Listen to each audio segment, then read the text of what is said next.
Welcome to the Connected Leaders Academy virtual conference designed to reshape your vision of transformation. As we navigate the evolving business landscape, our speakers will unveil innovative strategies to manage and initiate change. Prepare to adapt, innovate, and lead, ensuring your role in this transformative era. I truly believe that everybody in life, no matter what level you are, no matter what session you are in life, you can break the cycle of past traumas, generational curses.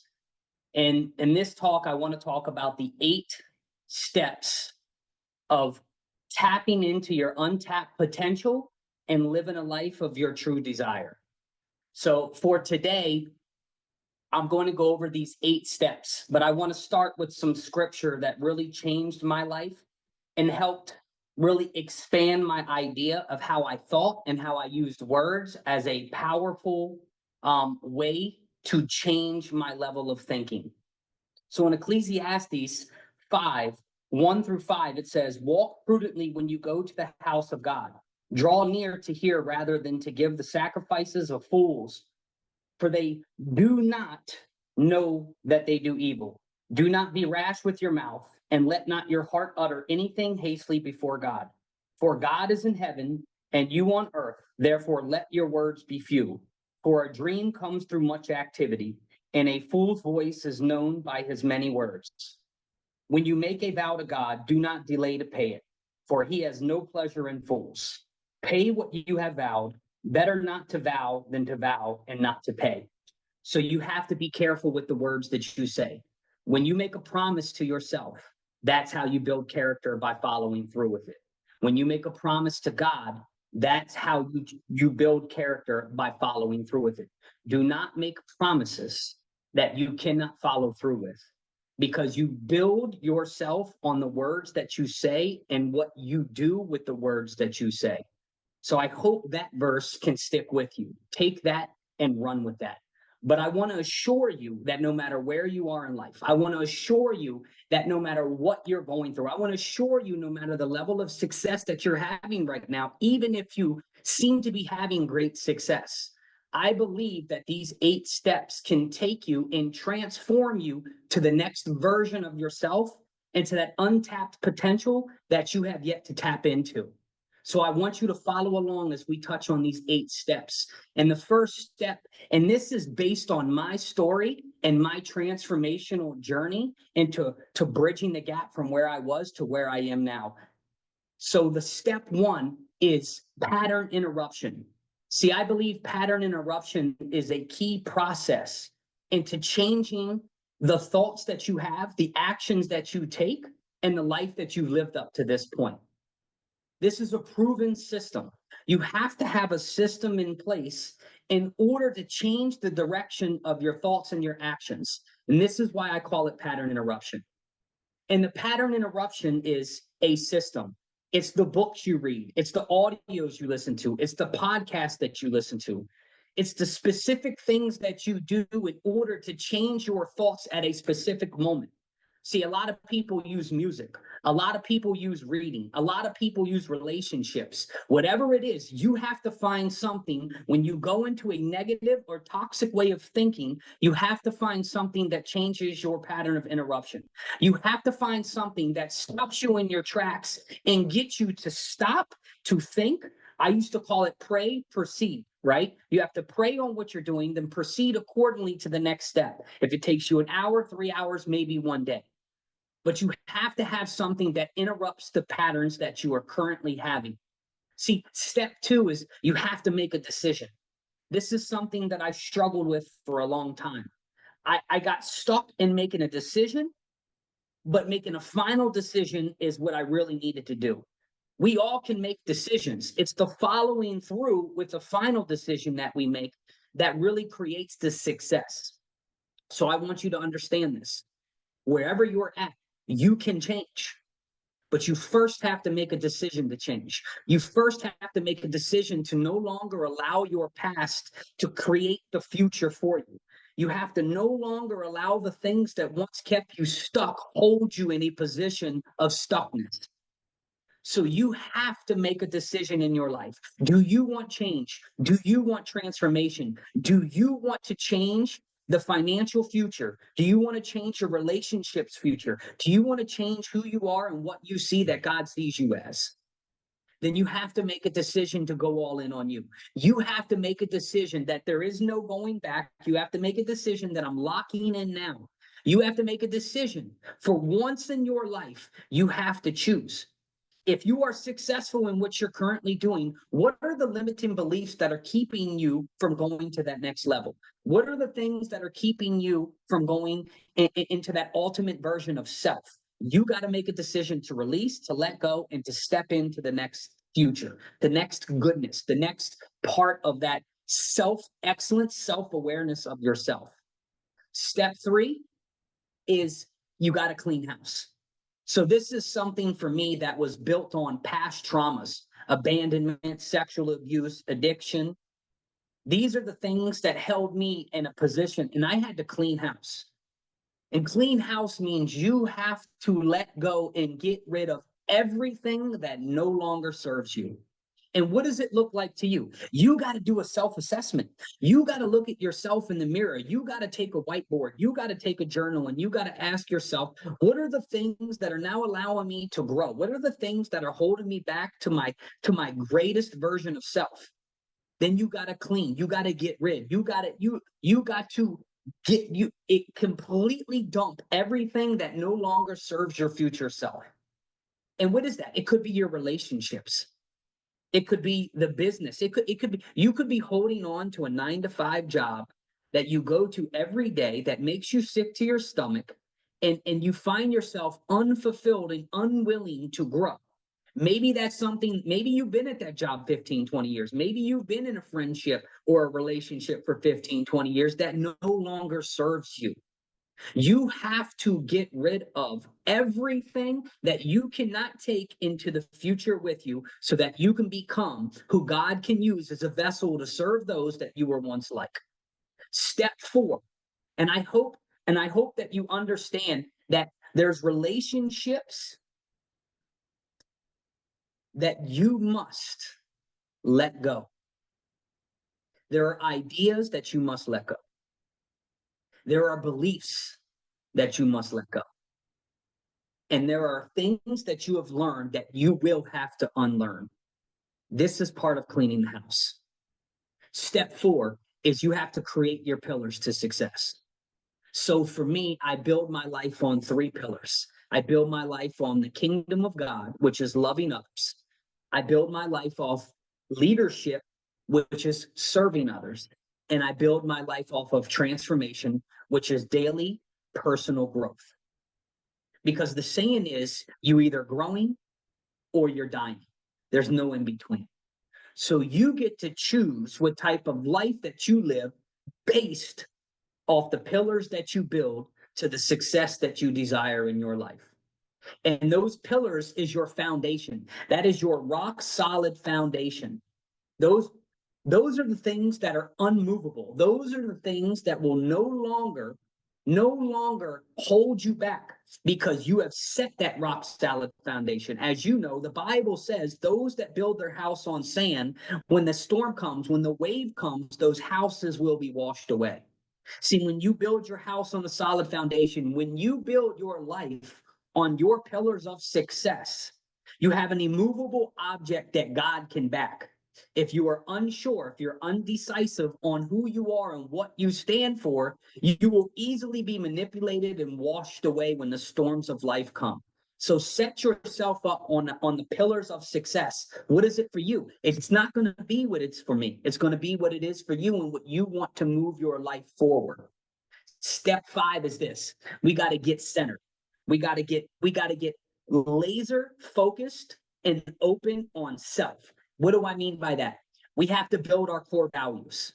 What are you in the core of yourself? What do you want to stand for? What do you want people to remember you for? When people ask if they know you and what they believe about you, they will be able to say, oh, well, he was intentional with his life.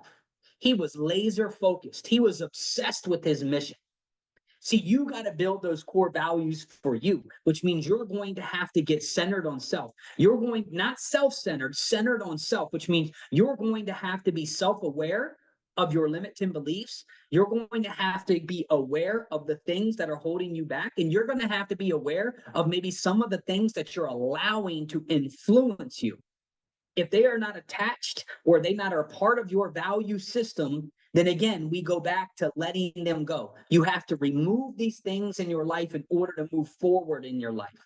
See, you can believe that people have success. See, success is what they allow you to see. But to live a life of successful principles, you have to build upon yourself first. You build yourself in the dark so that you can serve people in the light. So what are your core values? Me, I want people to know that I was self-determined, that I was self-disciplined, that I loved, that I served, that I was always willing to grow, that I was intentional with everything that I do, that I was focused on moving God's kingdom forward, that I was focused on leading and serving those that I was once like. So focus on your goals. Who do you want people to remember you for? And what kind of relationships do you want to build based off the value system that you build now? So step 6 is build your vision. And you probably hear this all the time about building the vision. You got to build your vision, which means you have to know thyself. To build the vision, you have to know what you want in all areas of your life. See, I work with so many people that will say that they want financial freedom. But what does financial freedom look like to you? For some people, it might be $300,000 a year. For others, it might be $2 million a year. For other people, maybe they don't need the financial freedom. Maybe they want relationship freedom. Maybe they want to be able to network and serve people. So you have to know what the vision is for you. You have to know what the vision is of your future self. What does my future self look like? And you have to write it down. You have to know what that version of you looks like so that you can start to do the work and bridge the gap from where you are to where you want to be. That's the growth. That's the transformation process. That's the steps. Those are the things that are going to lead you into your ultimate version and vision of self. Then what does it look like spiritually? What does it look like professionally? What does it look like in my relationships with my wife, my girlfriend, my children, my boyfriend, my husband, whatever it is? What do those things look like for you? You got to know what you got to cast the vision in order to know where you're going. And then you work backwards. You start today what you can do tomorrow, and then you continue to move forward. Don't get so focused on the things that don't serve you today. Don't get so focused on the obstacles that arise, because I truly believe that every time you cast a vision for what that next version of self looks like, what that next version of your business looks like, what that next relationship looks like, God is going to put a mountain in your way. God is going to put a valley in you because he's got to build you to become that.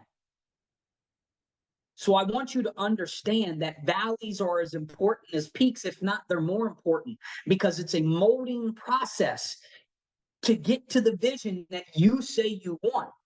But if you want that vision, then you got to understand that there's going to be valleys and trials and tribulations that come along with the vision that you cast. Nothing comes easy that is of great.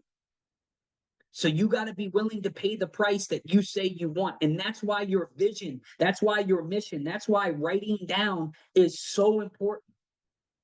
Because when you reread what you say you want, you got to understand that you have to become that along the way. You don't get rewards from the work that you don't do. You don't see that vision start to become when you're not doing the work. See, Eric Thomas said something so great. He said, don't be mad for the results you have for the work that you didn't do. See, you got to be able to do the work in order to create the results. That's why the vision is so important. So step 7 is you have to get into action.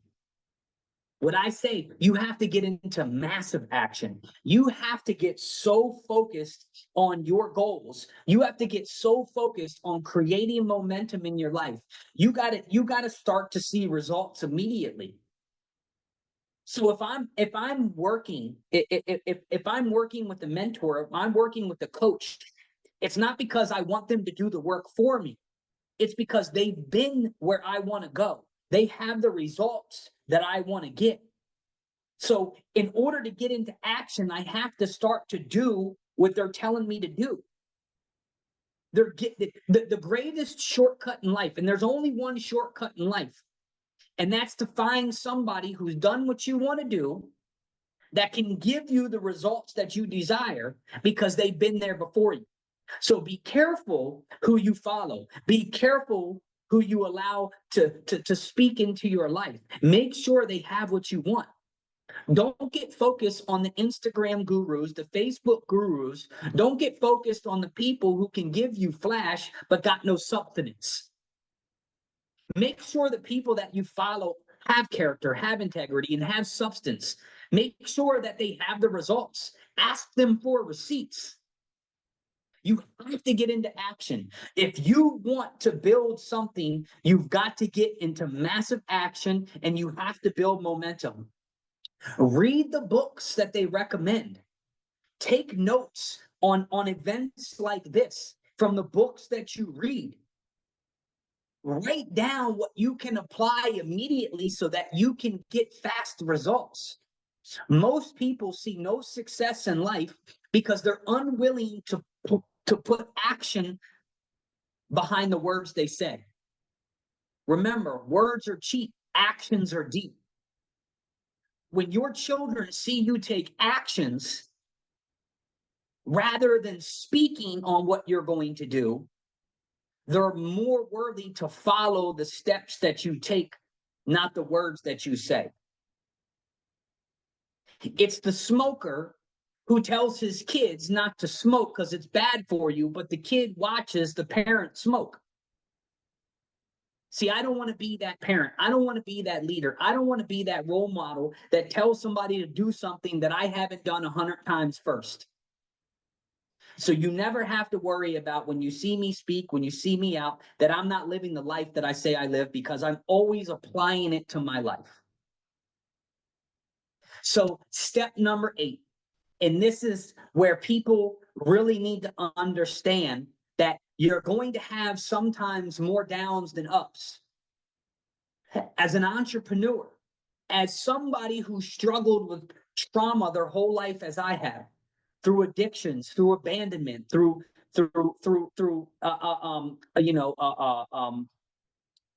my child with disabilities, through all these things that I have endured. There's been more down days than up days in specific years. But the idea is you always have to live, step 8, live a life of purpose.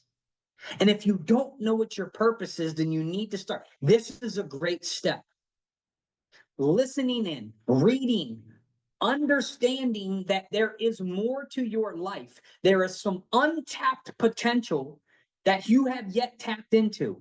This is your time. This is your moment. You're here for this reason. You're reading and hearing these words for a reason. Why? Because you know you were created for more. And if you want to break the cycle, if you want to tap into that untapped potential, if you want to live a life on purpose, then you have to be on fire for life. You only have one life. And if you live life well, you only need one life to live. But you have to ask yourself these questions. And again, I go back to, I don't care how successful you believe, because many people with a lot of money are super depressed and living a life of unfulfillment in their relationships and their spirituality. You can have a lot of money and still be broke. You can have a lot of great relationships and still be broke. Wouldn't you love to live a life of breaking the cycle of all things that your generations have handed down to you? I'm a generational breaker. I'm the one. I'm the one who's going to change the lineage of my family for generations to come. Are you that one? Are you the one that's willing to break the cycle? Are you the one who's willing to take your business to the next level? Are you the one who's willing to take your marriage to the next level? Are you the one who's willing to raise God-fearing, loving children who build something that can be handed down to the great, great, great grandchildren? So I want you to understand, you have to live a life on purpose, which means you have to be extremely on fire. You have to be super intentional about the things you let into your life. You have to be super intentional about the people you let into your life. You have to be super intentional about the schedule you keep. So I want you to understand, these 8 steps will be the starting of breaking the cycle. Why do I know that? Because this is what I did in my life. 10 years ago, when I was on the urge of committing suicide and taking my own life with 4 beautiful children, the home, the 6-figure income, and everything else, I was lost. I was broken. Why? Because I was living in bondage. I was living in trauma. But God showed up and reminded me that I had purpose, reminded me that I could become the one when I made a decision to become the one. And my first mentor said something to me so important that I'll never forget. He said, Raymond, your past doesn't define your future. You hold the pen to your life, and you can start writing a new chapter the moment you make a decision that the buck stops here. I never had someone speak to me like that. I was abandoned at 10 years old. I've raised myself, and it wasn't the right way. But I got a mentor who saw something in me that I didn't even see in myself. And he told me if I made a decision and I started living a life on purpose, and I started doing things for other people, and I started to transform my life, then one day I would be able to serve others that I was once like. So as I really want you to understand, you, my friend, you personally have the key. You have the key to unlock somebody else's prison. You have the key in your hand. Your trauma, your tribulations, your trials are the keys to somebody else's prison who's praying at night for someone like you to come into their life, to speak life into them, to believe in them, and to help them see that they're greater than what they currently are. My question to you is, are you willing to hand the key to the next generation? Are you willing to hand that key to somebody else? That key is your story, my friend. That key is your journey, my friend. That key is the bridge that you've been able to cross. Are you willing to let that key go? Are you willing to be the key to unlock somebody else's prison? I want you to understand that you are the one. You can become greater than you've ever imagined. And that potential is deep down inside of you. That potential that you don't even believe you have is there. But you got to ask, you got to seek, you got to build knowledge. You got to ask for wisdom when you feel weak. Remember, God said that my strength is in your weakness. So lean on him. Lean on those that believe in you. Find a mentor, find a coach. And the last quote I'm going to end with is this. Those that have the ability to fly should fly. There is no point being stuck on the ground with the rest. You, my friend, are an eagle. You, my friend, have the ability to fly. There are a lot of people that are going to want to be chickens in your life. You get to choose. Are you going to be an eagle? Or are you going to be a chicken? It's your time to fly, my friend. Now is your time. Thank you for participating in today's enlightening session. As we transition to our next expert, remember that each strategy and insight is a step toward becoming a transformative leader in your field. Visit connectedleadersacademy.com to stay engaged and informed. The journey of change is ongoing. Let's move forward together.